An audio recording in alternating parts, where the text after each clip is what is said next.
In today's show, we're going to talk about the present and future of the Tampa Bay Lightning and if this current edition can still contend for the Stanley Cup. Welcome to another episode of Locked On Lightning.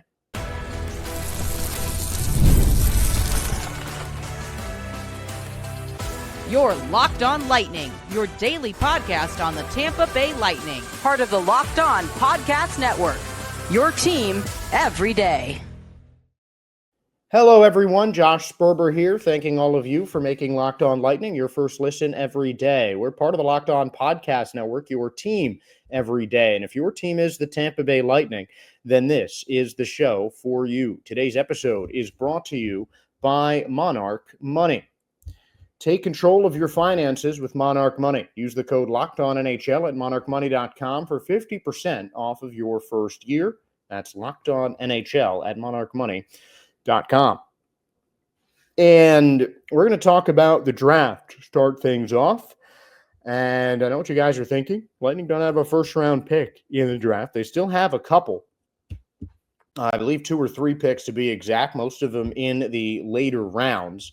But their first-round pick in the 23rd slot in that first round will be selected by the Nashville Predators, required that pick in the Tanner Jeannot trade. So at around the 23rd spot, the Lightning would be looking for, some elite prospect. But I think regardless of where the Lightning first select, I think that there needs to be a pretty specific focus in this draft. And I think that if the Lightning are going to continue with their kind of, we can still win now, we want to contend this year, and essentially construct their team like a win now franchise, I think that the Lightning need to go with more college talent, more established players, kind of guys that are kind of similar in age and have a similar professional pedigree to the entry-level free agent that they just signed in Wojciech Stachowiak, who I'm going to talk about a little bit more in the next segment. But really, for this NHL draft, it's hard to talk about the kind of prospects that are going to come to mind for the Tampa Bay Lightning. But I'm looking at, the higher-ranked college-level defensemen. You don't want guys that have been in, the junior ranks. You don't want guys that are coming out of high school, coming out of, their first small stint in a pro league. I think the Lightning are going to want more experienced guys that can make an impact right now. And looking at the defensemen, just kind of as an example, guys like Sasha Boumedienne, apologies if I get the pronunciations wrong, but a defenseman at Boston University. He's a guy that won't be available when the Lightning first pick, but when you look at those kind of players like Logan Hensler as well, just guys at that kind of level, established players that are a bit closer towards the professional rank that might take a little bit less time to develop when they go up through the ECHL, the AHL, all the Lightning's minor league systems. And I think that kind of target area for defensemen and forwards, but I think defensemen needs to be a bigger priority for the Lightning this year, I think is where the Lightning should look. First off, I think it should be more defensive focused because of a lot of the things that I've been talking about over the course of the offseason about the Lightning's prospect pool. You look at a lot of the top-ranked prospects in the Lightning organization, the guys like Dylan Duke, Gage Gonzalez and Connor Geeky, who kind of just graduated from that level, and so many others. The majority of the Lightning prospects who are getting closer to NHL readiness are forwards. You've got guys like Jack Finley, Dylan Duke, who all got into Tampa Bay Lightning games a couple times this season. And even it's gotten to the point where the Lightning have had to convert some of their forwards to defensemen, guys like Max Crozier, or not Max Crozier, Max Groshev, excuse me. Max Crozier might be the Lightning's best defensive prospect who could be NHL ready next season, but they had to convert Groshev from a forward to a defenseman. Now, part of it was just that's how the people in Syracuse saw that his game was best suited for at the higher levels. But also, he just needed to get in the game more, and the Lightning had such a surplus of offensive talent in their minor league levels that some guys had to change positions just to get in the lineup a little bit more. And he's a guy that I'm going to be watching a lot in the offseason and in the preseason and everything like that for the Tampa Bay Lightning, just partly out of curiosity and partly because I still think he can be an impact player at the NHL level. But, you know, there are a couple of NHL-ready defensive prospects for Tampa Bay, but I think they just need a little bit more to kind of balance out the rest of the system.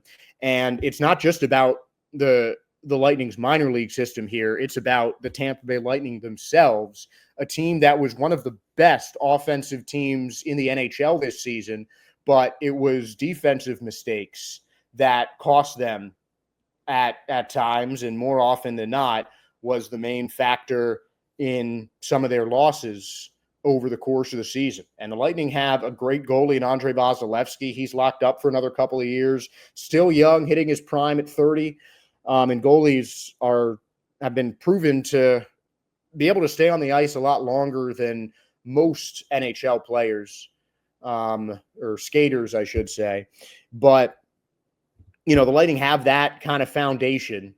Harrison Menigan might be the next up in that respect, but it's the defense that I think top to bottom in the entire Lightning system needs to be improved the most. You know, Victor Hedman's not getting any younger, and he still looked like he's got a few more years in him, might even be able to play after the end of his contract in another 3 seasons. But, you know, the fact is that the playoffs especially made it clear that if the Lightning are lacking in any place on the ice, it's on the defensive side.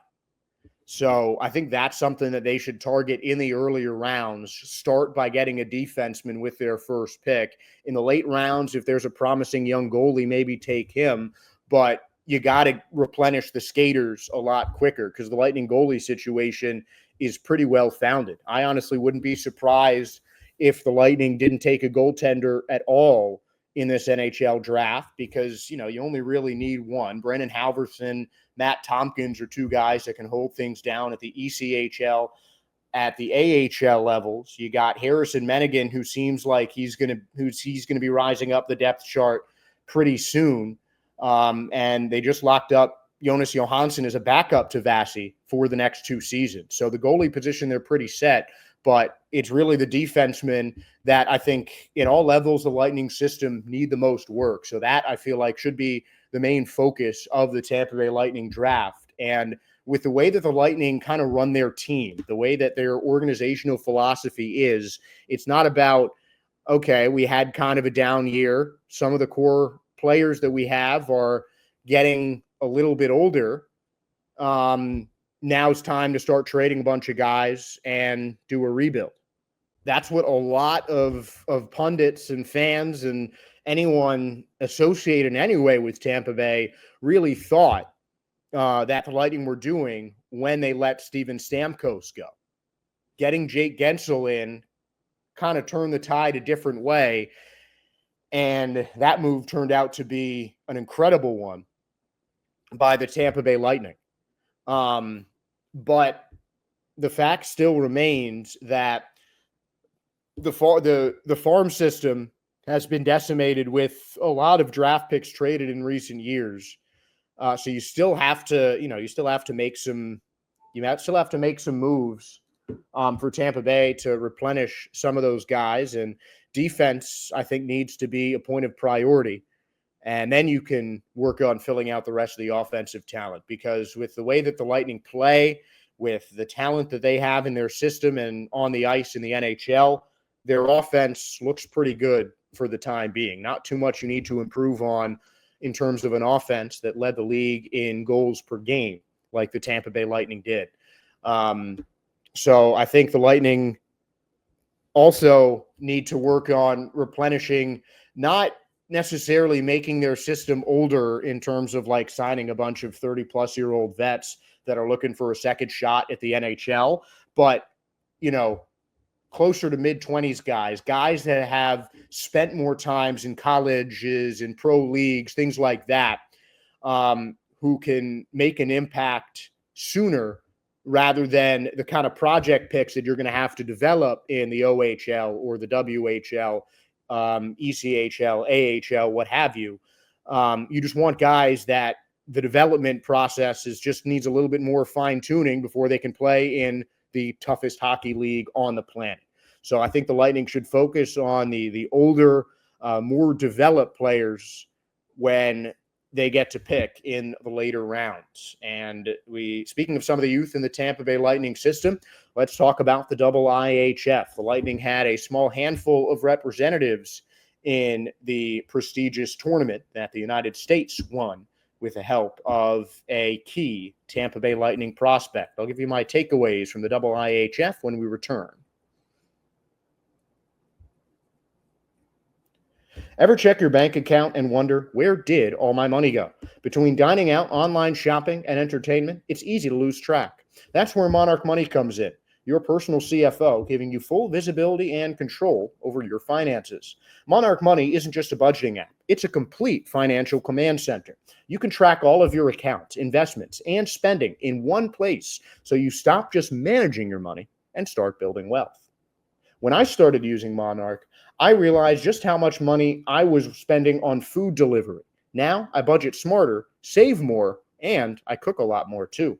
Instead of juggling multiple apps, you can use Monarch Money to check your finances, track spending, and even plan long-term goals. And managing money with your partner is smoother than ever. You can track shared and personal accounts, set goals, and stay on the same page without the stress. So take control of your finances with Monarch Money. Use the code LOCKEDONNHL at monarchmoney.com for 50% off of your first year. That's monarchmoney.com, code LOCKEDONNHL for half off your first year.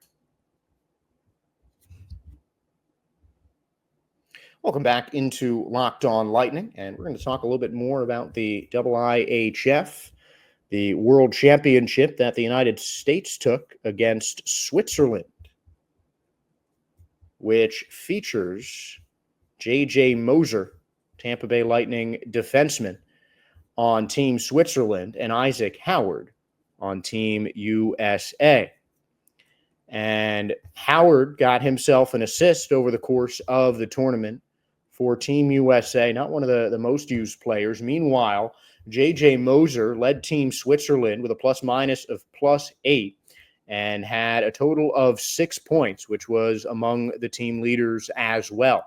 Damien Riot, a forward, had more points, and only one defenseman had more in Christian Marty. So J.J. Moser was certainly a key part of a Swiss team that went all the way to the finals.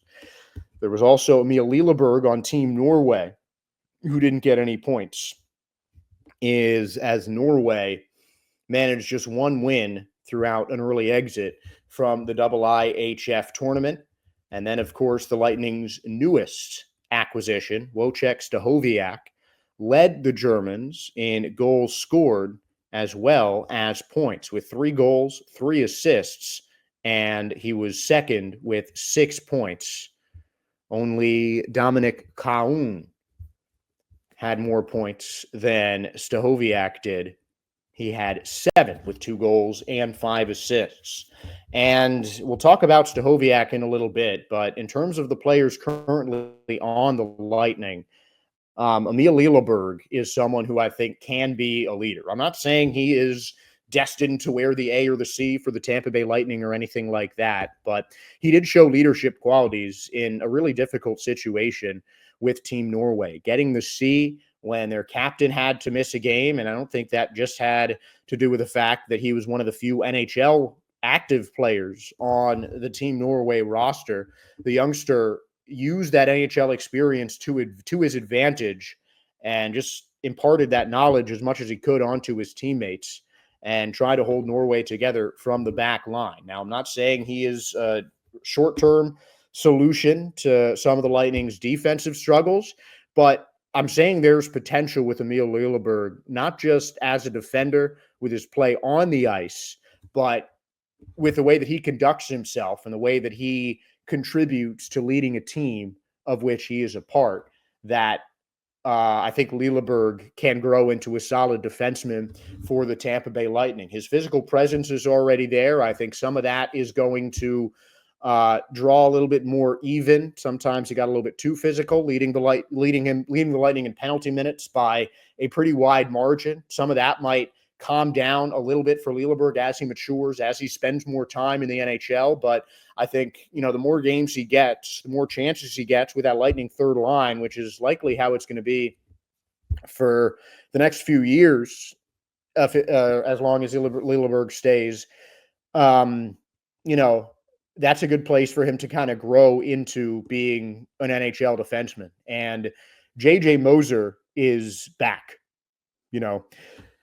The second half of the season, he did not score as many points as he did with Team Switzerland.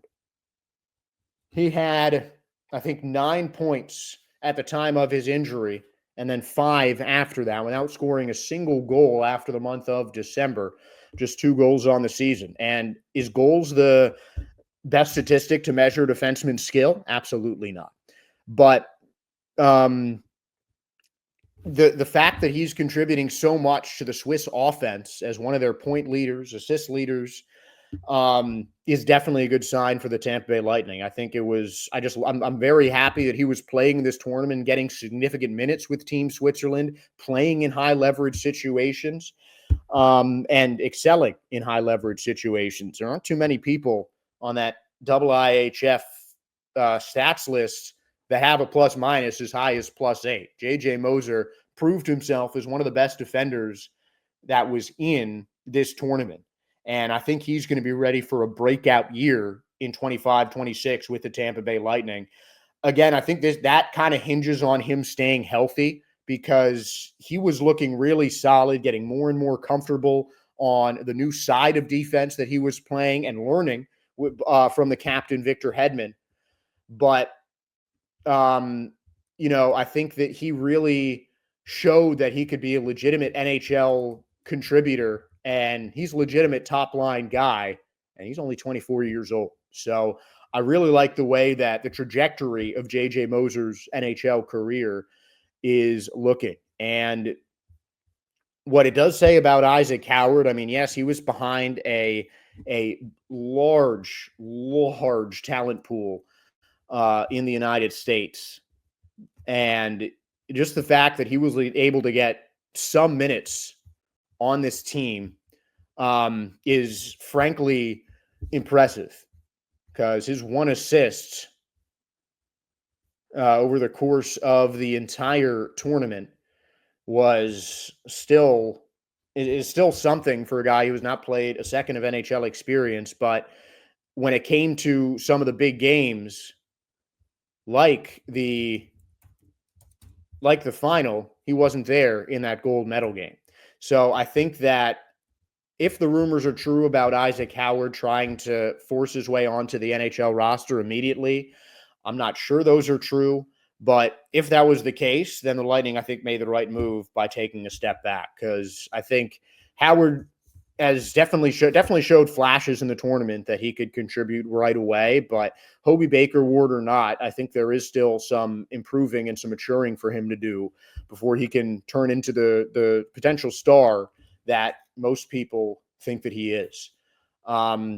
And I think that's still a possibility for Tampa Bay as something to explore next season and beyond. But I still certainly hope they can retain Isaac Howard. But I think the Lightning did make a cautiously smart decision, at least in the short term, to kind of not to try and do too many crazy things to get Isaac Howard on that roster quickly. And the last thing, we'll talk about Wojciech Stachowiak, and the Lightning might have made the best signing from this tournament.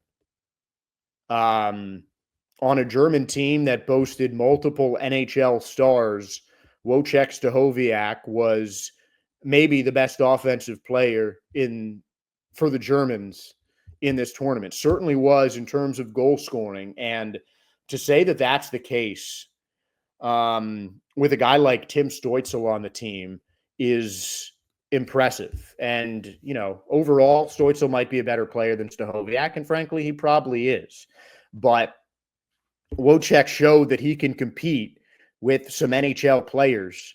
And I think there's a very real chance that he factors into the Tampa Bay Lightning before the calendar turns to 2026. I'd imagine that he is going to compete for a roster spot on the Lightning to begin the season.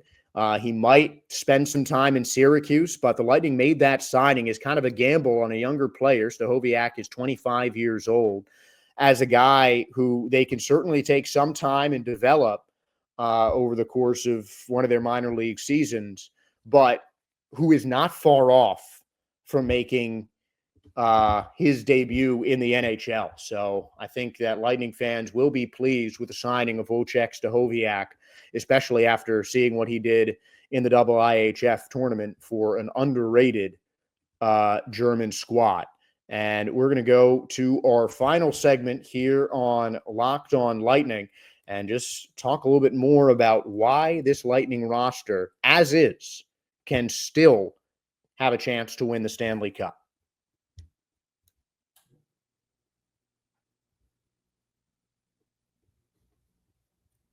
Now, before I get started on this last segment of the day, I want to be clear. I don't want you guys to think that I'm saying that the Lightning are guaranteed a Stanley Cup in 2025-26. I'm not Joe Namath. I'm not going to make some bold prediction especially on something that can change drastically over the course of the offseason, because I jumped on the Predators bandwagon at the beginning of the season with all of the veterans that they signed over the course of free agency. And we all know how that turned out. It made the Lightning front office look even better for getting Jake Gensel and letting a franchise legend who likely will have his number in the rafters one day, letting him walk at the end of the last season. That move clearly seemed to pay off. And I don't think the Lightning have to do too much when it comes to getting themselves in a position to make the Stanley Cup. With the free agents right now, the Lightning have a little under $6 million in cap space. They have, as I mentioned, a couple of late round picks, one in the second, fourth, and fifth rounds, and 4 in the seventh round for the Tampa Bay Lightning. And maybe all of those picks could be traded. You just never know when it comes to the Tampa Bay Lightning. But I think regardless of what the Lightning do in the offseason, they're a team that have to be considered as a cup contender. They faced a bunch of injuries towards the later half of the season, especially when it came down to the playoffs. The injuries just kind of stacked up on key player after key player, and that really hurt the Tampa Bay Lightning. And again, that's something that even the Lightning players and staff admitted that was probably having a similar effect on every other team in the postseason, including the Florida Panthers. But, just getting those guys healthy was, I think, one of the main reasons that the Lightning missed out on more playoff games. So I think the Lightning already right now have a bunch of really strong players that aren't just talented in terms of their play on the ice, but they're great leaders as well in the locker room. Again, I've said so many great things about the Lightning's leadership group. Nikita Kucherov, again, hosting his off-season little camp for Lightning players. Ryan McDonough doing so much for the community and really acting as a stabilizing force on that Tampa Bay Lightning defense. And Victor Hedman just remaining the absolute perfect choice for the Tampa Bay Lightning's captain. I can't say enough just how well that worked out, as I'm sure all of us expected. I know I did, that it would just be a seamless transition for Hedman officially getting the C on his jersey. But I mean, you look at a lot of these players on Tampa Bay, they've got a great goalie in Andrei Vasilevsky, one of the best, if not the best offensive players in the NHL in Nikita Kucherov, a bunch of breakout stars in Hagel, Point, Gensel. a legendary defenseman as their captain in Victor Hedman. And I think Ryan McDonough is going to be a Hall of Fame defenseman as well. Might as well put him in that category with the A on his jersey. And you've got a bunch of great two-way players in Anthony Cirelli, Hagel again, even Darren Radish, who made a solid offensive impact when he was used as the seventh defenseman in 11-7. Nick Paul as well. I think the reason that I think no matter what, the Lightning have a chance to win the Cup is because they have all the bones of a championship team. Yes, I think the defense does need to improve, but, you know, you have Hedman, Chernak, and McDonough as the veterans on that team. Everyone else was 26 years old or younger. So half of the Lightning defense has not played more than 3 seasons in the NHL. And half of that Lightning defense have not, in terms of total games played more than 2 seasons full, as in played more than 164 career games in the NHL. So people forget, I think, how young part of that Lightning defense it was. J.J. Moser, especially, a 24-year-old, is one of the centerpieces of that Mikhail Sergachev trade. Lightning think that he can be on their right side defense next to Hedman for years to come. And as I just talked about in the last segment, when he's healthy, I think that's absolutely right. You know, he can be that two-way defenseman that can contribute to the offensive side of the game and also get back on defense very quickly. He's a fast skater and he's a strong passer. And I think that meshes really well with the way the Tampa Bay Lightning execute their defensive schemes, because they have a top 3 scoring defensive unit in the entire NHL. And it's one of the reasons that they win games, because the goals can come from absolutely anyone. The big passes unlocking a run towards the net can come from absolutely anyone. And then, of course, behind all of that, you have Andrei Vasilevsky, who I think once Connor Hellebuyck likely wins the Vezina Trophy, will be considered by many to be the number 2 goalie in the NHL. I think regardless of who wins that trophy this season, Andrei Vasilevsky is the best goalie in the NHL or the second best. I mean, you can certainly make an argument for him being better than Connor Hellebuyck or really any other goalie in the league. Just these last couple of seasons, Hellebuyck has gotten himself and the Winnipeg Jets on a different level, and that had really been reserved for Andrei Vasilevsky in many prior years. So I think the Lightning have all the building blocks of a championship contender. Couple that with a great coach in John Cooper and an excellent front office that just is comprised of intelligent hockey minds and knows what it takes to win games, knows what it takes to win Stanley Cups. And those are the people that are making decisions on the Tampa Bay Lightning roster. And a lot of guys are calling for a coach refresh or a front office refresh, which is understandable after 3 straight first-round playoff exits, including the last 2 to your arch rival. You know, that stings. I understand that as a fan myself. But I think the front office, the coaching staff are trustworthy. And I think that with the pieces the Lightning have now, they can make their way to the promised land. Do I think they're going to win the Stanley Cup next year? Maybe not. But a lot can happen in the offseason, and the Lightning are going to make some moves, large or small, that help the Lightning on their road to another Stanley Cup. That is the end goal, the end-all, be-all of the Lightning and probably every other NHL team and player who's ever picked up a hockey stick.